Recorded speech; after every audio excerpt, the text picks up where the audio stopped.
Assalamualaikum warahmatullahi wabarakatuh. Jumpa lagi dengan saya tentunya ini di Tali Kata Podcast. Dan saya hari ini tidak sendiri, saya ditemani oleh seorang profesor, doktor, dan tentunya tidak asing lagi bagi semeton di Bali. Siapa lagi kalau bukan Prof. Nuryanto. Assalamualaikum Pak Haji. Waalaikumsalam, sehat-sehat ya. Alhamdulillah sehat. Ya, ini amin. Di akhir pekan ini weekend, tentunya kita membawa semangat untuk sehat selalu, Pak Haji. Amin, amin, amin. Dan ngomongin soal kesehatan, tentunya di sini ada juga madu Talita, dan ini spesialnya madu yang cukup terkenal juga di Bali. Dan tentunya kalau teman-teman ataupun semeton bisa mendapatkan hanya di Talita yang ada di Jalan Diponegoro, Denpasar. Nah, hari ini Pak Haji kita akan ngomongin soal sesuatu banget, yaitu adalah jabat tangan keadilan. Nanti akan kita bedah apa sih jabat tangan keadilan, tapi tentunya ini untuk clue-nya jabat tangan keadilan itu apa sih Pak Haji? Begini, keadilan itu adalah hak asasi manusia. Setiap manusia itu harus mendapatkan satu keadilan. Indonesia itu keadilan itu termaktub dalam sila kelima daripada Pancasila. Keadilan sosial bagi seluruh rakyat manusia. Jadi intinya keadilan itu harus didapatin atau diperoleh oleh masyarakat. Nah, ngomongin jabat tangan keadilan, ini ada sesuatu banget tadi sudah aku sebutin ya, bahwa Prof. Nuryanto ini akan meluncurkan buku yang berjudul yaitu Jabat Tangan Keadilan. Ini guys, bukunya. Dan tentunya kita akan sedikit ngulik, tapi sedikit ya. Kalau mau fullnya nanti bisa baca sendiri, Jabat Tangan Keadilan, yang rencananya akan di-launching pada tanggal 30 Agustus 2025.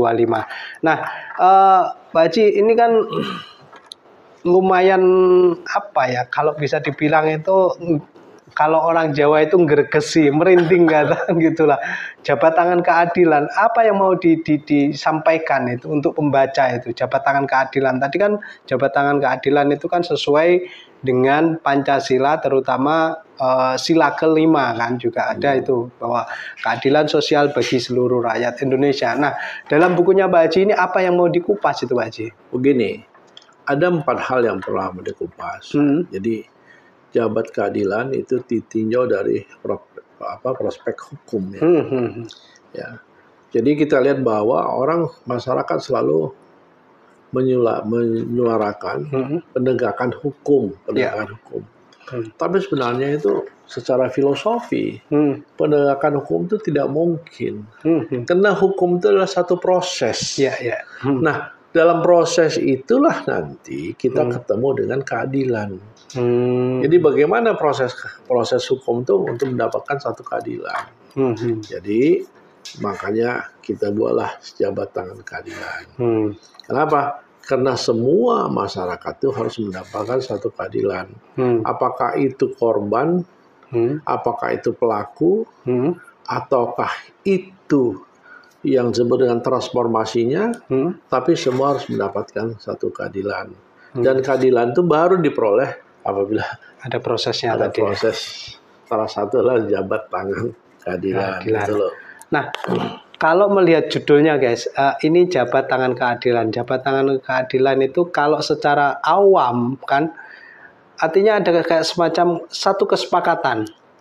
Nah, apakah jabat tangan itu identik dengan suatu kesepakatan yang tanda kutip, kalau kita ngomongin peradilan di Indonesia ataupun hukum di Indonesia, bahkan beberapa belakangan ini bisa dikata adalah ada kayak semacam carut marut hukumnya. Nah, itu seperti apa Pak Haji? Apakah yang dimaksud dengan jabat tangan keadilan itu suatu kesepakatan yang tanda kutip itu mengarah kepada hal yang negatif atau yang positif, atau gimana seperti begini? Kita harus bilang ada 2 perspektif yang harus kita lihat.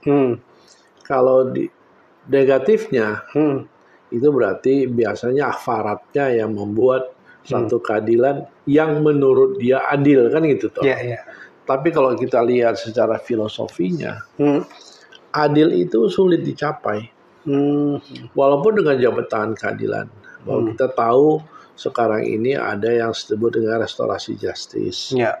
Ya, jadi penyelesaian satu masalah di luar pengadilan kan gitu toh. Nah, apakah itu sudah menjadi keadilan walaupun sudah jabat tangan? Ya, jabat tangan itu maksudnya si pelaku juga mendapatkan haknya, si korban juga mendapatkan haknya. Apakah itu sudah adil? Belum tentu toh. Kenapa? Ada satu hal di situ yang harus kita cermatin. Kekuasaan itu bisa mendatangkan satu keadilan bagi mereka yang punya kepentingan gitu loh. Oke. Jadi sebenarnya ada beberapa pihak yang itu bisa saja satu merasa adil, satu merasa tidak adil, dan satunya lagi tidak ada keadilan sama sekali, begitu Pak Ji? Ya, betul. Nah, kalau kita ngomongin beberapa pihak tadi Pak Ji, dan sekarang ini kan lagi eranya digitalisasi kan, artinya semua serba online, kita belanja online, terus kemudian juga kita bahkan pinjam pun Pak Ji, kan sekarang itu kan banyak sekali yang menawarkan online semua. Nah, kalau berbicara banyak pihak tadi yang katakanlah satu merasa adil, satunya merasa kurang adil, satunya tidak adil. Nah, sekarang ini kan lagi ada tren bahwa angka terutama di generasi saya Pak Ji, itu kan banyak yang pinjaman online itu. Apakah jabat tangan ini juga nantinya ataupun sekarang membahas juga tentang hukum terutama untuk perdagangan online ataupun pinjaman online itu Pak Ji? Gini, sekarang ini memang marak pinjaman online. Ya. Nah, filosofinya tadi adalah pinjaman online itu adalah biar cepat dan membantu masyarakat. Ya. Tetapi adanya kepentingan dari pihak-pihak tertentu, maka pinjaman online itu bukan membantu masyarakat, tetapi menghancurkan masyarakat. Ya, nah, regulasi itu yang sampai sekarang belum dilakukan oleh pemerintah. Pengawasan itu yang kurang, walaupun ada OJK. Ada Satgas untuk menghadapi pinjaman online kan itu. Tapi ternyata dalam prakteknya masih banyak pinjaman-pinjaman online yang memberikan kesengsaraan daripada masyarakat. Yang tanda kutip filosofinya adalah untuk memberikan kemudahan daripada masyarakat. Nah, disitulah sulitnya kita mendapatkan keadilan itu. Jadi jabatan keadilan itu sulit sekali. Tergantung berbagai pihak yang satu. Nah, salah satu contoh lagi kita lihat di TV karyawan BUMN yang tingkat manajer, dia mendapatkan bansos. Itu gila tidak? Di mana? Karena BUMN lagi. Makanya dari dulu saya katakan harusnya ini mesti ada dievaluasi. BUMN ini mesti dievaluasi. Harus dievaluasi. Kenapa? Karena nggak ada. Bagaimana kecerminan keadilan di situ kan gitu Itu loh maksud saya. Nah, ini makin menarik Pak Ji, karena sudah menyinggung BUMN. Nah, apakah juga di buku ini ada sesuatu yang itu termasuk ada kayak semacam sampel-sampel ataupun peristiwa-peristiwa yang pernah ada di Indonesia terutama soal hukum, Pak Ji? Oh, banyak sekali. Kenapa? Kalau BUMN itu kita terkait dengan hukum persaingan, ada hukum dagang kita lakukan kena, political law ada di situ. Nah, kalau di masalah dikaitkan dengan BUMN, karena sekarang BUMN itu masalah persaingan. Dia itu banyak yang monopoli toh. Banyak kan. Salah satu contoh listrik saja di monopoli. Nah, itu kan begitu. Nah, kemudian persaingan tidak sehat. Sekarang itu kalau bermitra sama BUMN belum tentu enak. Karena yang dipikirkan itu adalah kekuasaan, otoritas. Lu mau begini nggak? Kalau nggak mau nggak usah gitu loh. Dia nggak, itu otoritas. Nah, itu nggak akan mendapatkan keadilan. Nah, ini harus ada regulasinya. Nah, jadi kalau kita pun juga melapor kepada Menteri Hak Asasi Manusia, yang hak asasi manusia itu kan salah satu prospeknya kan keadilan. Belum tentu kita diterima oleh Menteri Hak Asasi Manusia. Jadi untuk mendapatkan keadilan itu sulit sekali. Makanya perlu ada regulasi. Negara kita sudah ke reformasi. Tapi reformasi apa yang dilakukan? Kita belum tahu. Semuanya menurut saya masih tanda kutip gitu loh. Artinya sebenarnya reformasi 98 terus kemudian juga ada beberapa yang mewacanakan adanya reformasi yang secara total terutama di peradilan Indonesia ataupun di hukum Indonesia itu. Nah, tadi Pak Haji memberikan contoh-contoh kasus BUMN, terus kemudian ada juga regulasi yang kurang, terus kemudian juga di pinjaman online yang itu juga belum pas banget ataupun belum pengawasannya itu kurang, meskipun dari OJK itu sudah ada, tapi secara pengawasan itu dirasa masih kurang karena pinjaman online ternyata kalau secara filosofinya kan membantu orang, tapi ternyata tadi Pak Haji bilang untuk mencekik orang, dan itu sangat bahaya sekali lah bahasanya seperti itu. Nah, kita kembali lagi Pak Haji ke buku Jabat Tangan Keadilan ini. Tadi sudah disebutkan bahwa di situ juga mengulas tentang tanda kutip carut marut hukum di Indonesia Pak Haji. Oh iya, karena masalahnya begini. Ini yang susah. Kalau menurut saya, secara filosofi, penegakan hukum itu tidak mungkin bisa ditegakkan. Karena perlu proses, kan itu toh. Nah, proses penegakan hukum di Indonesia ini butuh waktu. Sehingga masih banyak terjadi korupsi, masih banyak terjadi suap menyuap, masih jadi pemerasan. Kenapa? Ini kan proses menuju penegakan itu nggak segampang itu.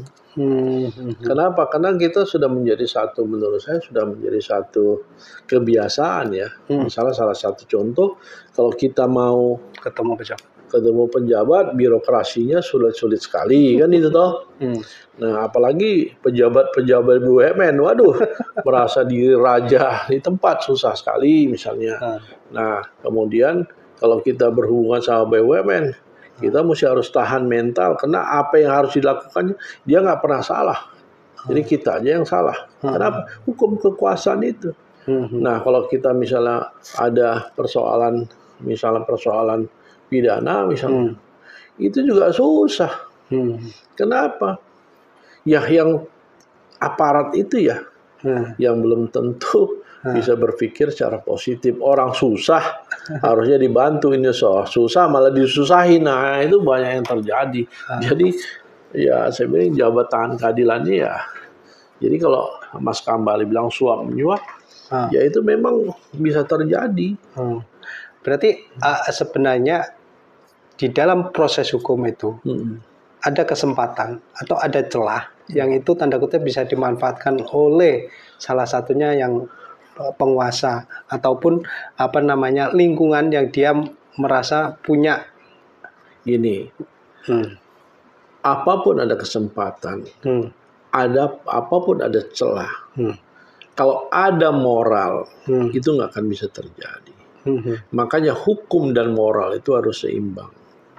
Hukumnya bagus, tapi kok moralnya nggak bagus, nggak akan bisa tercapai tujuan kita. Moralnya bagus, kalau hukumnya nggak bagus, sama juga. Jadi tergantung kepada hukum dan moral. Jadi dalam Jabat Tangan Keadilan ini yang paling saya tekankan adalah hukum dan moral. Oke. Jadi guys, ini Pak Haji ini ataupun Prof Nuryanto ini juga seorang advokat ya. Jadi ngomongin hukum itu sampai A sampai Z itu bisa 2 hari 2 malam ini. Tapi kita terbatas dengan Jabat Tangan Keadilan ya guys. Tadi sempatkan soal moral dan hukum.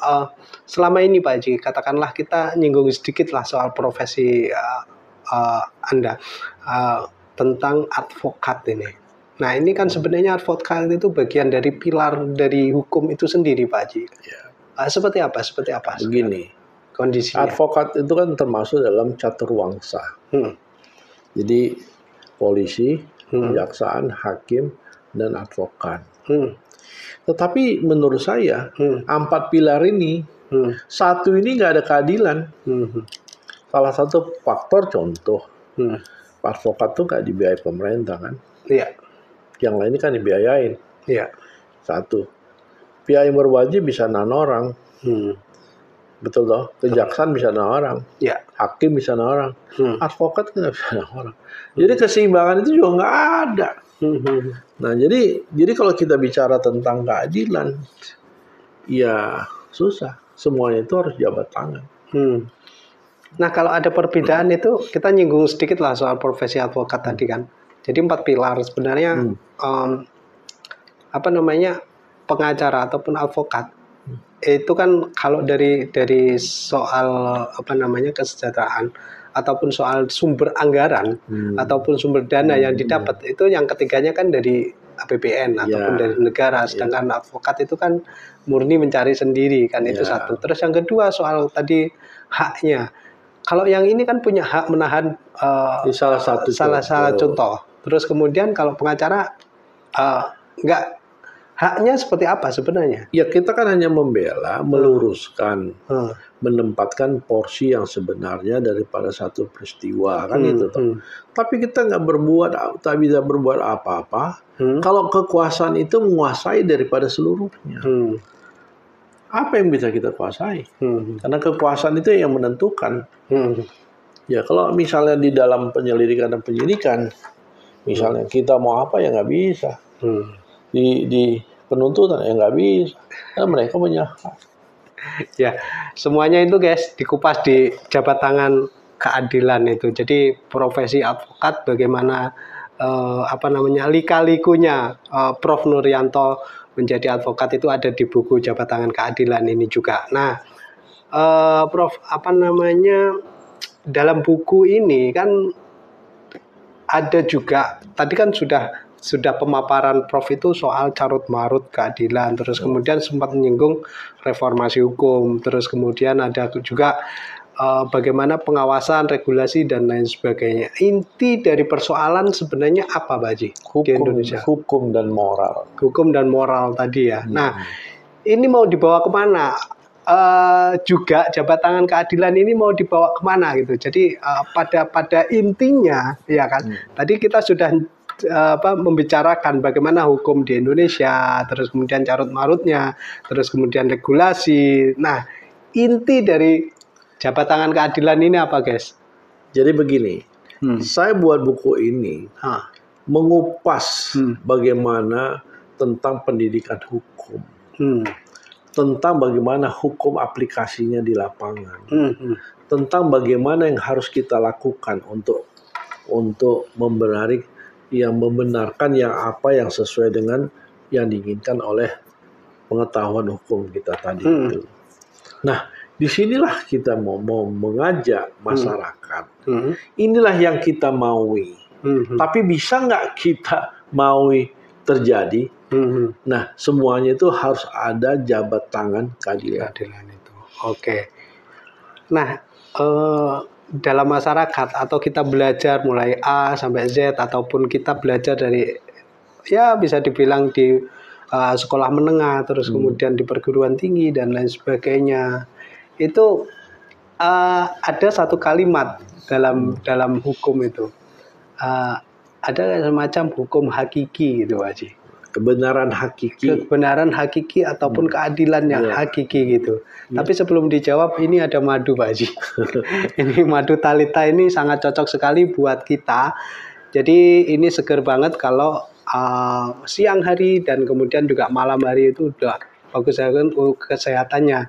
Ini bisa didapat di Talita hanya di Jalan Diponegoro, Kota Denpasar, dan ini bisa juga pembelian online juga bisa dan offline juga bisa ini pembeliannya, dan ini ada banyak variannya, ada yang hitam juga itu, ini ada juga yang kemasannya juga berbeda-beda, pokoknya lengkap lah untuk urusan madu itu ada di Talita.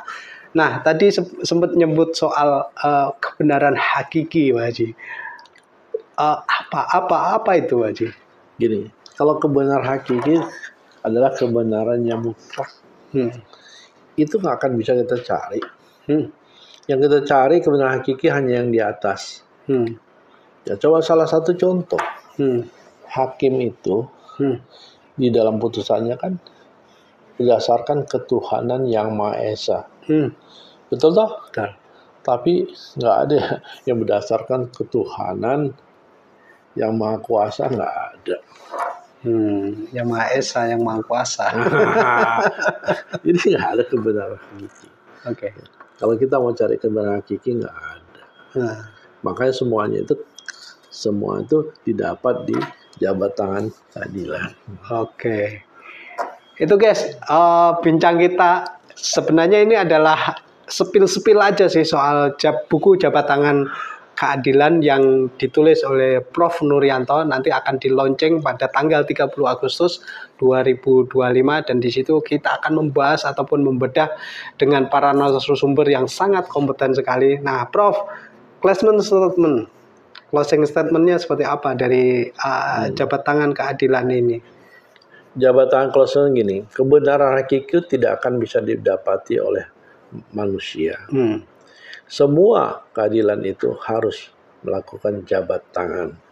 Oke, terima kasih Prof atas waktunya, dan ini adalah weekend dan masih menyempatkan kita ngobrol soal buku jabat tangan keadilan yang ditulis oleh Prof Nuryanto, dan ini bisa didapat di Thalita juga ya guys. Dan oke, itu dulu podcast kali ini, dan tentunya kita berharap kita semua dalam lindungan Tuhan Yang Maha Esa dan diberikan kesehatan dan keselamatan. Dan kita tunggu launching bukunya ini guys. Kita tunggu tanggal 30 ya guys. Dan kita akhiri Prof. Terima kasih banyak dan salam sehat selalu tentunya. Terima kasih. Wassalamualaikum warahmatullahi wabarakatuh. Sampai jumpa. Bye-bye. Wassalamualaikum warahmatullahi wabarakatuh.